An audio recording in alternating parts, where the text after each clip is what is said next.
La avenida Mitre, en el barrio de Avellaneda, se encuentra repleta de manifestantes. Elevan carteles improvisados y se dan fuerza con cantos y gritos a favor de Juan Domingo Perón. Los trabajadores imparables cruzan el riachuelo como sea para llegar a Plaza de Mayo. El hombre por quien el pueblo clama es trasladado desde la isla Martín García, en donde se encuentra preso, hacia el hospital militar.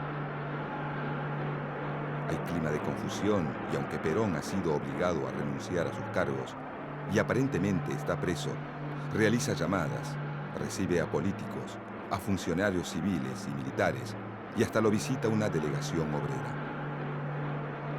Pero nadie puede asegurar si está internado, detenido o en libertad. En la calle la multitud utiliza cualquier medio para llegar a la plaza. Lo hace a pie, en autos, camiones, colectivos o tranvías. Algunos negocios cierran sus persianas por temor y muchos vecinos se recluyen desconfiados en sus casas. Hombres y mujeres de clase media y alta, desde los balcones porteños, sin comprender demasiado, contemplan atónitos el avance de los que muchos de ellos llaman cabecitas negras. Son en su mayoría obreros, hombres y mujeres humildes oriundos de todo el país, dispuestos a llegar al centro del poder. En la Casa de Gobierno, el presidente de la Nación, Edelmiro Farrell, y el ministro de Guerra, el general Eduardo Ábalos, reciben los continuos informes de la policía, dando cuenta del desarrollo de los acontecimientos. Con la llegada de la noche, mientras la Plaza de Mayo se ilumina con antorchas improvisadas, Perón se entrevista con Farrell en la residencia presidencial, desde donde se dirigen juntos, tras 40 minutos de reunión, a la Casa de Gobierno. La multitud que lo espera en la plaza y sus alrededores es imponente.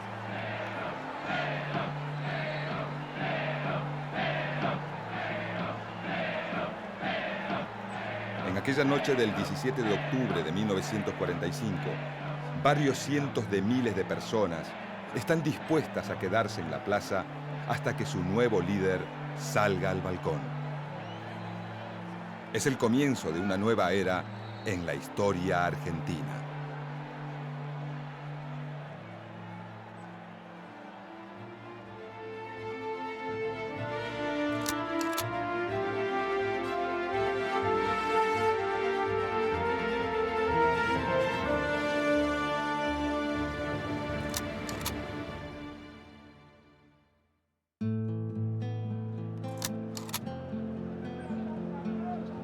La recuperación de la economía argentina, tras la gran crisis vivida en el año 30, comienza a sentirse a partir de 1933. Muchos trabajadores llegan del campo a la ciudad, atraídos por la demanda de empleo provocada por la aparición de nuevas industrias y por la carencia de mano de obra debido al abrupto corte en la llegada de nuevos inmigrantes. Los sindicatos más poderosos siguen siendo el de transporte y el de servicios públicos. Los obreros industriales generan nuevos espacios sindicales. Aunque el sindicato de la construcción, actividad en pleno auge, es uno de los que más trabajadores congrega.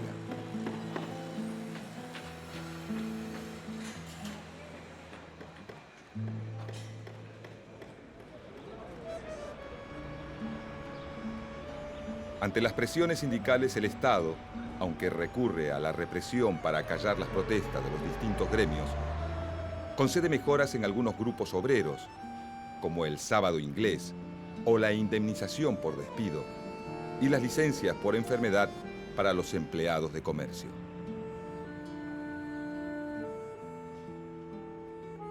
Durante la presidencia de Agustín P. Justo, muchos de los nuevos dirigentes sindicales creen que el Estado es un interlocutor válido para acceder a mejores salarios y condiciones de trabajo, pero intentan mantener una posición apartidaria, postura dominante en buena parte del movimiento obrero.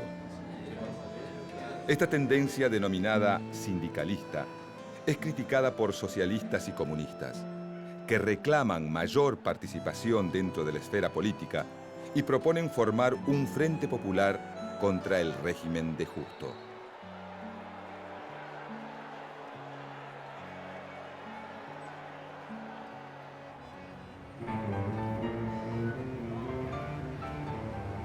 En elecciones fraudulentas se impone la fórmula Roberto Ortiz-Ramón Castillo, que asume la presidencia en febrero de 1938.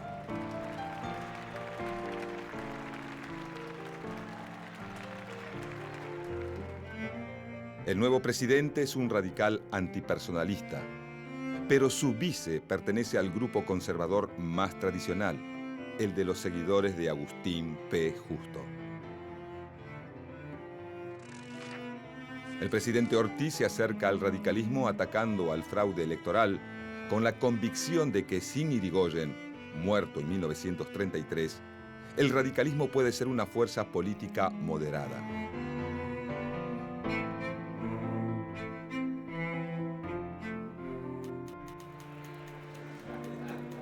Como muestra de su deseo de respetar la voluntad popular, hace intervenir las provincias de Catamarca y Buenos Aires, donde los conservadores se habían impuesto en las elecciones, una vez más mediante el fraude. Los radicales victoriosos en varias provincias, en las elecciones legislativas de 1939, pasan a controlar la Cámara de Diputados. Luego de 2 años de licencia por enfermedad, en 1942, el presidente Ortiz renuncia a su cargo. Castillo, su vicepresidente, que hasta entonces estaba a cargo del poder, asume como presidente el 27 de junio de ese año. Castillo es un abogado catamarqueño, interventor de la provincia de Tucumán durante la presidencia de José Félix Uriburu y ministro de Interior de su antecesor Agustín P. Justo. El nuevo presidente representa el elemento más conservador y antirradical del pacto entre el Partido Conservador y la UCR antipersonalista.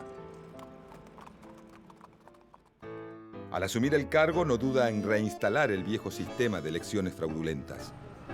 Por entonces, mientras crece el descrédito de los partidos y del sistema político, el Estado se va tornando cada vez más poderoso.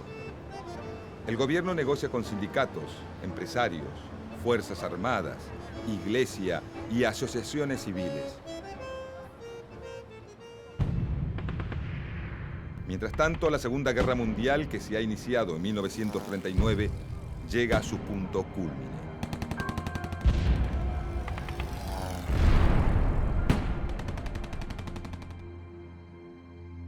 La República Argentina ha declarado, como es notorio, su neutralidad frente a la actual guerra europea y ha de cumplirla estrictamente.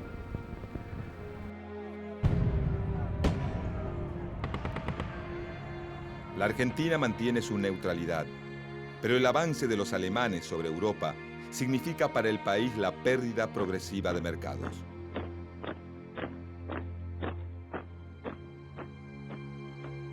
Las consecuencias para la economía argentina son importantes. Solo Gran Bretaña se sostiene como un mercado significativo, pero por un acuerdo firmado con los británicos bajo la presidencia de Ortiz Castillo, las libras obtenidas por la venta de carne argentina deberán quedar en Londres hasta el final de la guerra. En esos años de conflagración mundial, la Argentina comienza a reemplazar las importaciones provenientes del viejo continente, llegando incluso a exportar productos manufacturados hacia otros países latinoamericanos. El progreso de la industria nacional es evidente. Pero todos se preguntan qué ocurrirá cuando la guerra llegue a su fin. Los industriales saben que su situación excepcional se debe al conflicto mundial y que cuando termine la guerra necesitarán de la protección estatal. La solución que se postula desde el Estado es el Plan Pinedo, cuyo nombre oficial es Plan de Reactivación Económica Nacional. El Plan Pinedo propone sostener solo a industrias viables, aquellas que no necesitan de materias primas importadas para funcionar y que no requieren la aplicación de medidas arancelarias para poder competir con los productos manufacturados. Para las demás industrias, que son la mayoría, no se prevé ningún tipo de protección. El plan es aprobado en el Senado, pero no llega a ser tratado en la Cámara de Diputados por el conflicto entre radicales y oficialistas. El posible cierre de fábricas y el consecuente desempleo preocupa a la Iglesia, la cual teme que el descontento social convierta a la Argentina en terreno fértil para un declarado enemigo de la religión, el comunismo.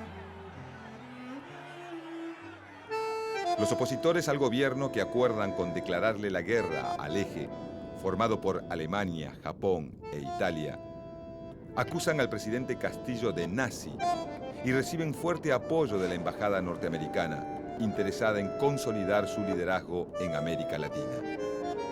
Castillo se niega a declarar la guerra, pero argumenta sus motivos. Argentina no puede dejar a Gran Bretaña sin los envíos de carne en medio de la lucha. Y si se le declara la guerra al eje, Alemania hundirá los barcos que transportan la carne, agravando aún más la situación inglesa. Estados Unidos le pone trabas a Argentina en la compra de armas como forma de presión para que declare la guerra al eje. Acorralado por la oposición, encabezada por la UCR, el Partido Socialista y el Partido Demócrata Progresista, Castillo se apoya en el ejército, colocándolo como un actor político fundamental en el juego del poder. Castillo crea el Instituto Geográfico Militar y fabricaciones militares, conformando así a algunos nacionalistas del ejército que creen en el desarrollo industrial del país como posibilidad para autoabastecerse de armamentos. Esos nacionalistas son partidarios de una fuerte intervención estatal, capaz de representar una voluntad nacional y de imponer orden ante los cada vez más fuertes frentes populares y sindicatos combativos. Para 1943, el oficialismo y la oposición se disputan el apoyo del ejército como forma de asegurar la continuidad del régimen o de terminar con él.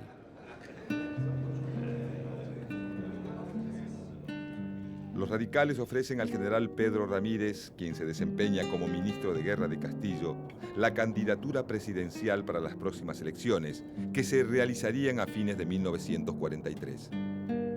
El presidente, en represalia, exige la renuncia del ministro Ramírez, pero Castillo ya ha perdido el poder real. Son ahora las Fuerzas Armadas las que manejan los verdaderos hilos del poder y reaccionan derrocándolo con un golpe de Estado el 4 de junio de 1943.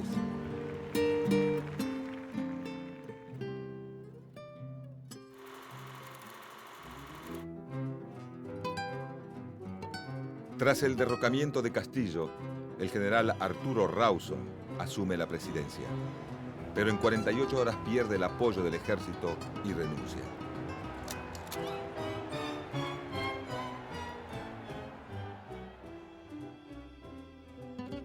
Entonces es Pedro Ramírez quien lo sucede y el Ministerio de Guerra pasa a ser controlado por un grupo de oficiales que conforman la logia GO.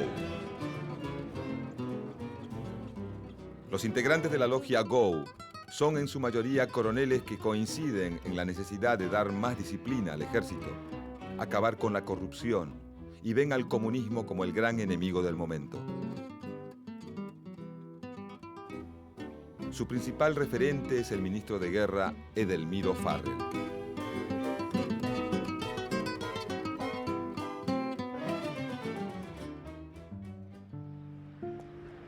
Para evitar posibles protestas sociales contra el nuevo gobierno de facto, los militares toman medidas. Intervienen la CGT, disuelven el grupo político Acción Argentina, que denuncia la acción de los nazis en el país. Proscriben el comunismo. Persiguen la acción sindical y de los partidos políticos. intervienen las universidades, cesantean a los docentes opositores y establecen la educación religiosa en las escuelas.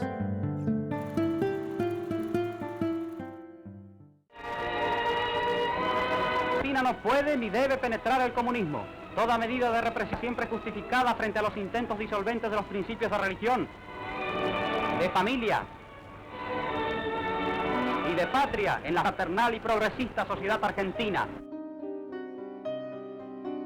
El argumento principal de las Fuerzas Armadas es el de evitar la instalación de un régimen comunista en la Argentina. Y para ello, cuentan con la colaboración de los viejos nacionalistas del expresidente Uriburu. La oposición que antes acusaba a Castillo de nazi, ahora compara al gobierno militar con el régimen nacional socialista. En realidad, en el gobierno existen varias tendencias y líneas internas que se dividen entre militares afines al nazismo, algunos cercanos a los aliados y otros neutrales.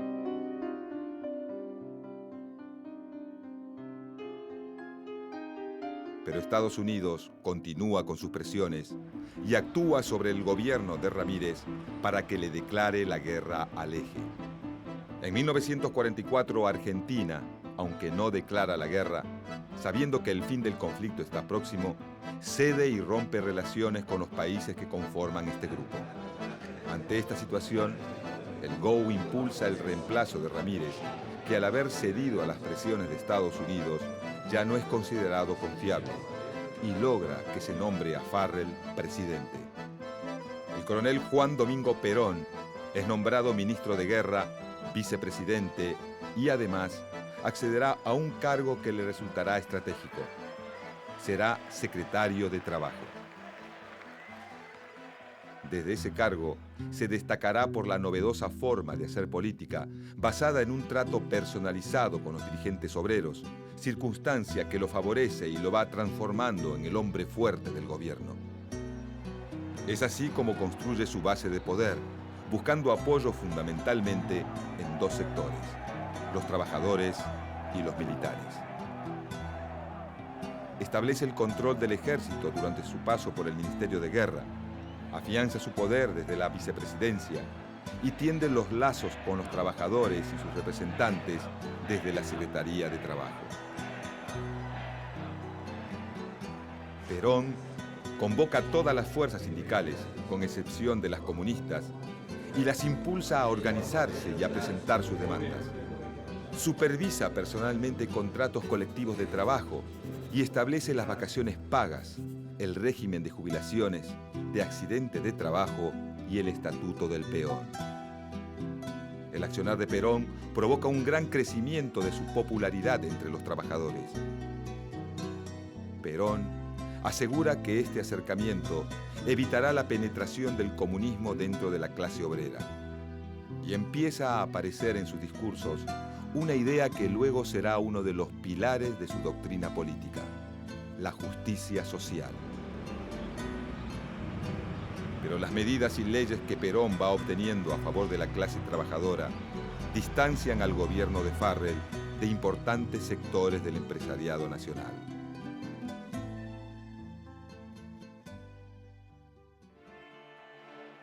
La oposición política exige la declaración de guerra y se enfrenta al gobierno militar, al que acusa de nazi-fascista. Finalmente, cuando el conflicto bélico está prácticamente definido y para tranquilizar a la oposición, Farrell cede y le declara la guerra al eje. Ganando espacio en el mapa político, los partidos opositores al gobierno se alían en la Unión Democrática, donde convergen radicales, demoprogresistas, socialistas, comunistas y conservadores. Exigen la entrega del poder a la Corte Suprema y el inmediato llamado a elecciones. En junio de 1945, la situación política del gobierno militar se empieza a complicar. Se publica el Manifiesto del Comercio y la Industria, redactado y pagado por las asociaciones de patrones, que ataca a la política económica acusándola de desacertada y fascista. En septiembre se realiza una multitudinaria marcha llamada de la Constitución y la Libertad, convocada por la Unión Democrática, que agudiza la crisis política del gobierno. El principal opositor a la figura de Perón dentro del ejército es el general Eduardo Ábalos, jefe de la guarnición de Campo de Mayo. El inicio del conflicto se produce con la designación del jefe de Correos y Telecomunicaciones, lugar clave cuando se realizan elecciones, ya que desde allí se coordina la parte operativa de los comicios de todo el país. El teniente coronel Francisco Rocco es el número puesto para este cargo, aunque Perón lo sorprende nombrando a Oscar Nicolini, un amigo de su pareja, la actriz Eva Duarte. Algunos militares buscan desplazar a Perón para descomprimir la presión política y tomar el control del gobierno militar, aunque Farrell quede como presidente. Perón es el hombre que concentra la mayor parte de las críticas de la oposición. Un sector de los militares lo condena por fascista. Otros creen que se equivoca al acercarse a los trabajadores y también hay quienes creen que la relación que Perón tiene con Evita contradice el Código de Honor Militar. Los oficiales de Campo de Mayo piden a voces la renuncia de Perón y amenazan con avanzar con sus fuerzas militares sobre la capital federal. El general Ábalos los convence de esperar los resultados de la reunión que se mantendría en Campo de Mayo con Farrell. El 9 de octubre, Ábalos y Farrell se reúnen y deciden pedirle a Perón la renuncia a todos sus cargos. Una comisión notifica a Perón de esta decisión y al poco tiempo regresa a Campo de Mayo con su renuncia. El 10 de octubre, desde la Secretaría de Trabajo, Perón ofrece un discurso a un grupo de obreros y dirigentes sindicales y utiliza la cadena nacional para dar un mensaje donde advierta a los trabajadores de la necesidad de defender las conquistas logradas. Estos discursos llevaron a Ábalos, flamante ministro de Guerra, a ordenar el arresto de Perón. El 13 de octubre, Perón es detenido y trasladado a la isla Martín García.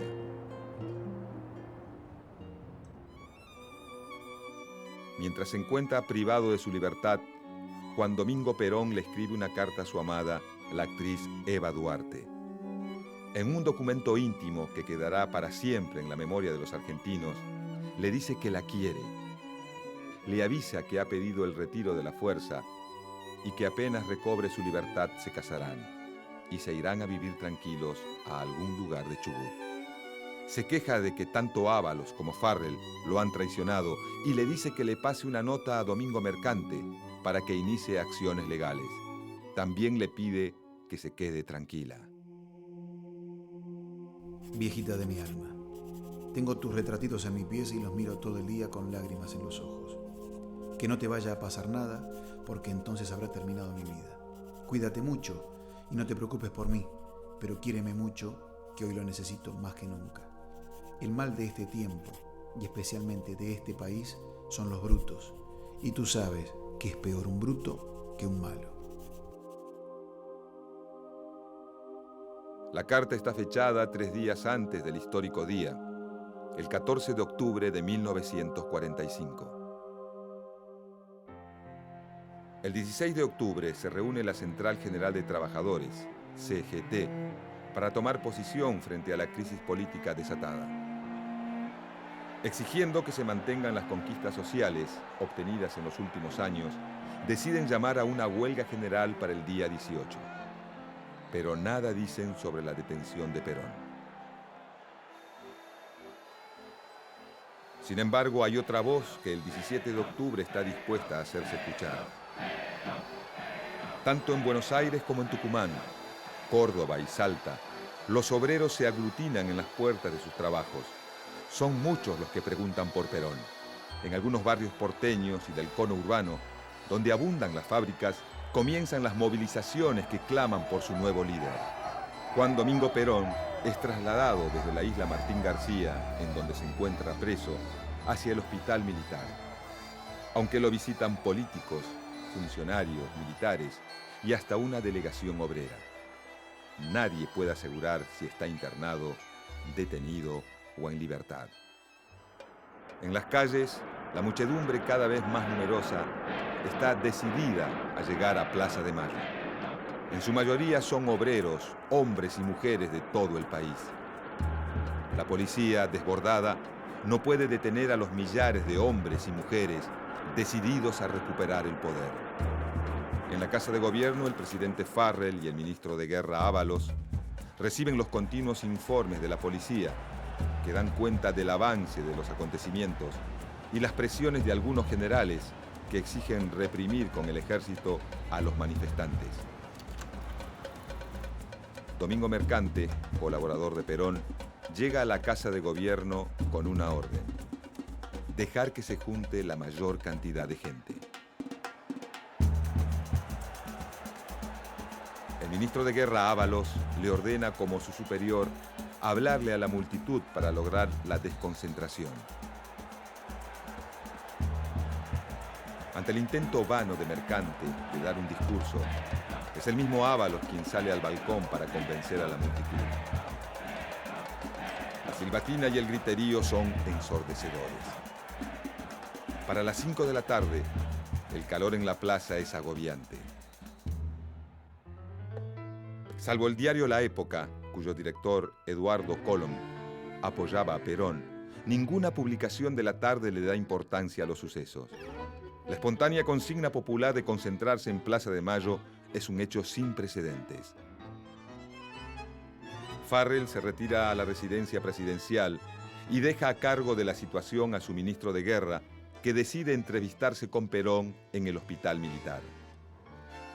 Tras la reunión, Ábalos se comunica con Campo de Mayo para anunciar que Perón le hablará al pueblo desde los balcones de la Casa de Gobierno.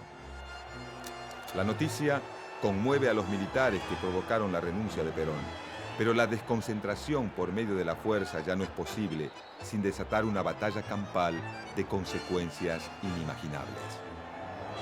Mientras tanto, Perón decide que es el momento indicado para actuar y parte a entrevistarse con el presidente. Tras 40 minutos de reunión, ambos se dirigen a la Casa de Gobierno.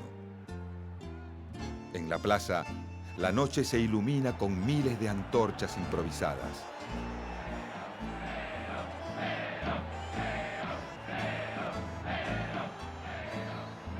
A las 23:10, Perón sale al balcón. La multitud lo proclama como su nuevo líder.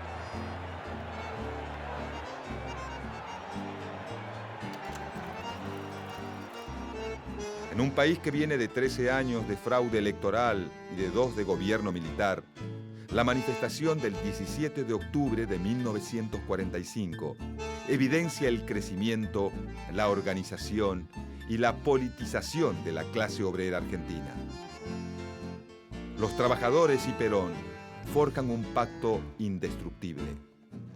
Un pacto que trascenderá en el tiempo y que instalará por muchos años en la Argentina la antinomia peronista-antiperonista.